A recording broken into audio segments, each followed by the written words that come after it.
بسم اللہ الرحمن الرحیم۔ مور اور سانپ پہلے جنت میں ہی رہا کرتے تھے۔ آخر ان دونوں سے کون سی ایسی غلطی ہو گئی کہ اللہ پاک نے ان کو جنت سے نکال دیا۔ مور جتنا آج خوبصورت ہے، اس سے کہیں زیادہ جنت میں ہوا کرتا تھا۔ مور کی خوبصورتی پر سب پرندے رشک کیا کرتے تھے اور سانپ کے اس وقت پیر بھی ہوا کرتے تھے۔ سانپ کے منہ سے بہت ہی اچھی خوشبو آیا کرتی تھی۔ یہ دونوں جنت میں رہا کرتے تھے۔ جیسا کہ آپ لوگ جانتے ہیں کہ شیطان کو اللہ پاک نے جنت سے نکال دیا تھا کہ اس نے حضرت آدم علیہ السلام کو سجدہ نہیں کیا۔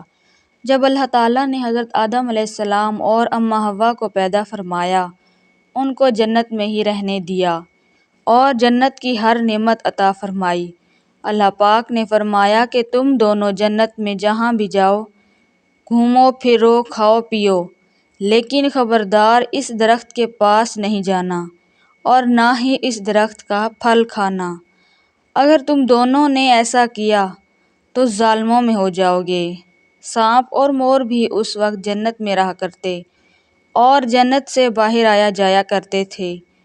ایک دن کچھ یوں ہوا کہ یہ دونوں جنت سے باہر آ گئے اور ان کی ملاقات شیطان سے ہوئی۔ شیطان نے ان دونوں سے کہا، مجھے اپنے ساتھ جنت میں لے چلو۔ تو ان دونوں نے کہا کہ ہمیں اللہ پاک کا خوف ہے، اس لیے ہم تمہیں جنت میں نہیں لے جائیں گے۔ شیطان نے انہیں قسمیں دیں اور کہا کہ مجھے اپنے ساتھ جنت میں لے چلو۔ مور نہ مانا، لیکن شیطان نے ان کو بہت خوبصورت خواب دکھائے اور سانپ مان گیا۔ سانپ نے شیطان سے کہا، میرے منہ میں بیٹھ جاؤ، میں جنت میں جا کر تمہیں اگل دوں گا اور اس طرح تمہیں کوئی دیکھ بھی نہیں سکے گا۔ سانپ نے شیطان کو منہ میں چھپا کر جنت لے آیا اور جب جنت پہنچے تو شیطان کو اگل دیا۔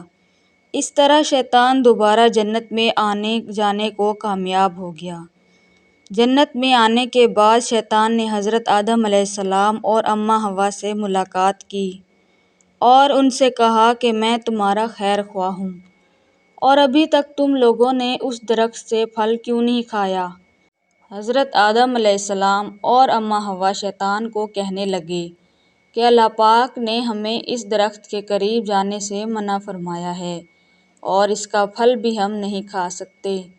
جب حضرت آدم علیہ السلام سو گئے تو شیطان اماں حوا کے پاس آیا اور کہنے لگا کہ اللہ تعالیٰ نے تمہیں وہ پھل اس لیے نہیں کھانے دیا کہ اگر تم اس پھل کو کھاؤ گی تو تمہاری زندگی بہت لمبی ہو جائے گی اور کبھی نہیں مرو گی، اور وہ پھل بھی بہت لذیذ ہے۔ شیطان کے بہکاوے میں آ کر اماں حوا نے وہ پھل کھا لیا۔ حضرت آدم علیہ السلام جب سو کر اٹھے تو اماں حوا نے وہ پھل حضرت آدم علیہ السلام کو بھی کھلا دیا۔ جب ان دونوں نے یہ پھل کھا لیا تو اللہ پاک نے ان کو سزا دی اور ان کے جسم سے جنت کا لباس اتروا دیا گیا۔ دونوں اپنے آپ کو اس درخت کے پتوں سے ڈھانپنے لگے۔ اللہ پاک نے فرمایا، کیا میں نے تم دونوں کو اس درخت کا پھل کھانے سے منع نہیں کیا تھا؟ لیکن تم دونوں نے میری بات نہ مان کر یہ پھل کھایا ہے اور اپنی جان پر ظلم کر دیا ہے۔ اماں حوا اور حضرت آدم علیہ السلام اپنی غلطی پر بہت شرمندہ ہوئے اور معافی مانگنے لگے۔ اللہ تعالیٰ نے اماں حوا اور حضرت آدم علیہ السلام کو زمین پر بھیج دیا اور فرمایا کہ زمین پر ایک خاص وقت تک تمہارا ٹھکانہ ہے اور تم زمین پر ہی رہو گے۔